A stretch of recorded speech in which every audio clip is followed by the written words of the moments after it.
नमस्कार दोस्तों, आज मैं बात करने वाला हूँ कार्डिंग क्या होती है और कार्डिंग किस तरीके से की जाती है। सबसे पहली बात तो कार्डिंग का सीधा मतलब होता है क्रेडिट कार्ड की चोरी। और जहाँ पे चोरी आ जाए और जो पैसों से ज़्यादातर जुड़ी हुई हो, वहाँ पे वो चीज़ गैर कानूनी मानी जाती है और गैर कानूनी होती है, यानी कि इलीगल होती है। ठीक है, तो इतना तो आप समझ चुके होंगे, जो कार्डिंग है क्रेडिट कार्ड की चोरी है जो कि गैर कानूनी है। ठीक है, और किसी को नहीं करना चाहिए। तो इसमें जो है कार्डिंग जो करता है उसको कार्डर कहते हैं। ठीक है, अब बेसिकली होता क्या है कि ये जो कार्डर होता है, ठीक है, ये जिसकी भी डिटेल चाहिए होती है क्रेडिट कार्ड की, ये लोग छानबीन करते हैं इंटरनेट पे। और आप लोगों को पता होगा जैसे जैसे नेट का विस्तार हुआ है तब तब ये हैकिंग की चीज़ें नई नई उभरी है। कार्डिंग भी उन्हीं में से। ठीक है, क्योंकि पहले ये अमेरिका में ज़्यादातर होता था, लेकिन अब इंडिया में भी होता है। ठीक है, कार्डिंग।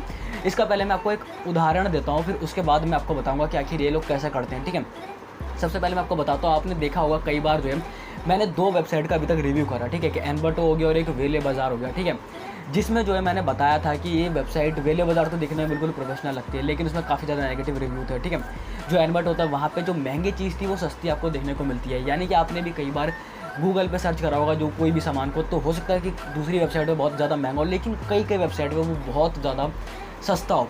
तो वो सस्ता कैसे होता है? वो कार्डिंग की वजह से होता है। आप सोच रहे हो कि कार्डिंग की वजह से कैसे होता है, अब इसके बारे में मैं आपको बताता हूँ। दरअसल होता है क्या, जो कार्डर होता है यानी कि जो क्रेडिट कार्ड की चोरी करता है, यानी कि जो उसकी जानकारी जुटाता है नेट पे खोज के, तो वो कार्डर होता है। ठीक है, अब ये लोग करते क्या कि अपना नाम, पता, फ़ोन नंबर ये सब छुपा लेते हैं। किसके थ्रू छुपाते हैं? वीपीएन, प्रॉक्सी, इन सब के जरिए जो है छुपा लेते हैं, जिससे कि किसी को पता ना रहे। ठीक है, उसके बाद ये सारी जानकारी जुटाने के बाद करते क्या, और ये हो सकता है कई बार हमारी गलती की वजह से ही ज़्यादातर होता है। ठीक है ना, तो क्रेडिट कार्ड की जब ये जानकारी जुटा लेते हैं, तो अब या तो वो क्रेडिट कार्ड से कुछ भी सामान खरीद सकते हैं, ठीक है, या फिर उसको डार्क वेब पे बेच सकते हैं किसी दूसरे कार्डर को। ठीक है, मैंने क्या बताया आपको कि जो कार्डिंग होती है, जो कार्डर करता है उसे जो कार्डिंग करता है उसे कार्डर कहते हैं।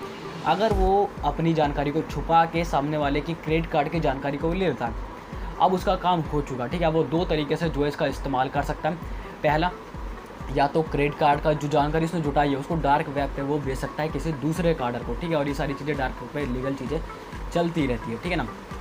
दूसरा, वो क्या करेगा कि उसमें से वो कुछ भी खरीद सकता है, जो लिमिट होती है क्रेडिट कार्ड की। ठीक है, उसमें से वो 50,000 का फ़ोन खरीद ले। ठीक है, अब वो करेगा क्या, फ़ोन जो है ख़रीद के, ठीक है, या फिर जो है उसको लिस्ट कर देगा किसी नकली वेबसाइट पे बहुत कम दाम में। ठीक है ना, बहुत कम पैसों में, जहाँ पे जो कुछ लोग आएंगे और वहाँ पे उसको ऑर्डर बुक करेंगे। और वहाँ पे मैंने आपको बताया था 2 वेबसाइट में कि सीओडी का ऑप्शन नहीं होता, वहाँ पे जो ऑनलाइन पेमेंट मांगी जाती है, जहाँ पे सस्ते होते जाता है। ऑनलाइन पेमेंट आई, आपका नंबर ब्लॉक। ठीक है ना, मतलब फिर वो ना ट्रेस होगा, ना कॉन्टैक्ट लगेगा, कुछ नहीं लगेगा, पैसे आ जाएंगे। ठीक है, वो खाली बस दिखाने के लिए, लिस्ट करने के लिए। ठीक है, या फिर वो हो सकता है कि महंगा सामान खरीद के उसको आधे में बेच भी दे। ठीक है, और हो सकता है कि जो चीज़ 50,000 की अगर वो 30-40 हज़ार की मिल रही है या 25,000 की मिल रही है, तो कोई भी उसको खरीद लेगा। अगर ऑफलाइन मार्केट में भी अगर कोई बेचे, तो ऑनलाइन में हो सकता है कि नकली प्रोडक्ट का जो है लिस्ट कर दिया जाए। ठीक है, कुछ असली लगा के, कुछ नकली लगा के, बहुत कम दामों में डेबिट क्रेडिट कार्ड से पैसे ले ले। ठीक है ना, क्योंकि सीओडी का ऑप्शन होता ही नहीं, और मैंने बहुत बार बताया। ठीक है, तो मेरे पास कमेंट भी आते कि मुझे कैसे पता। ठीक है ना, तो मैं इसलिए बता रहा हूँ कि बहुत ज़्यादा नेगेटिव रिव्यू भी होते हैं, और ये लोग इसी तरीके से करते हैं कार्डिंग का इस्तेमाल करके। तो आप समझ चुके होंगे कार्डिंग क्या होती है और किस तरीके से की जाती है,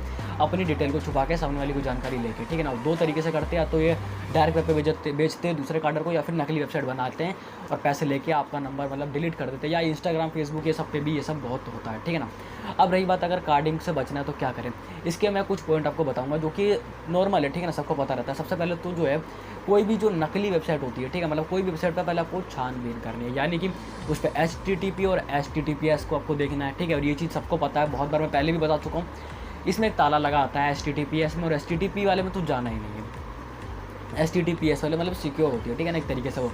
दूसरी चीज़, कार्डिंग की जब डिटेल डाल दे कार्ड की, तो उसको सेव नहीं करना। सेव करने के लिए पूछता है ना, वो सेव नहीं करना। ठीक है ना। तीसरी चीज़ हो गई कि OTP का इस्तेमाल आपको ज़्यादा से ज़्यादा करना है, OTP का इस्तेमाल। ठीक है, चौथी चीज़ हो गई कि किसी को बतानी नहीं है जानकारी। और पाँचवीं चीज़ सबसे ज़्यादा मेन है और सबसे ज़्यादा अहम है, मैं आपको पहले एक इमेज दिखाता हूँ। आप यहाँ पे ये इमेज देख सकते हो। ठीक है, यहाँ पे आपको फ्लिपकार्ट की दिख रही है।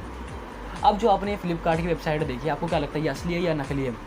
एक बार की नज़र में आपको ये असली लग रही होगी। ठीक है ना, लेकिन मैं आपको दोबारा से आप ये वाली इमेज देखो, यहाँ पे ध्यान से आप देखना, यहाँ पे है फ्लिपकार्ट और यहाँ पे है फ्लिपकार्ट। ठीक है, फ्लिपकार्ट और फ्लिपकार्ट। ठीक है ना, आप भी देख सकते हो दोनों।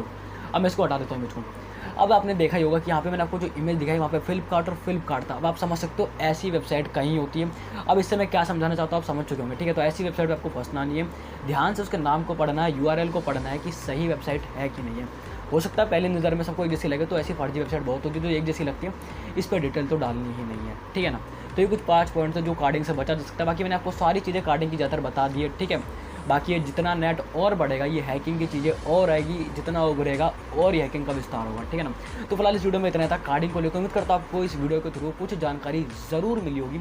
बाकी आपसे मिलेंगे एक नई वीडियो में किसी नई जानकारी के साथ। तब तक के लिए जय हिंद, वंदे मातरम।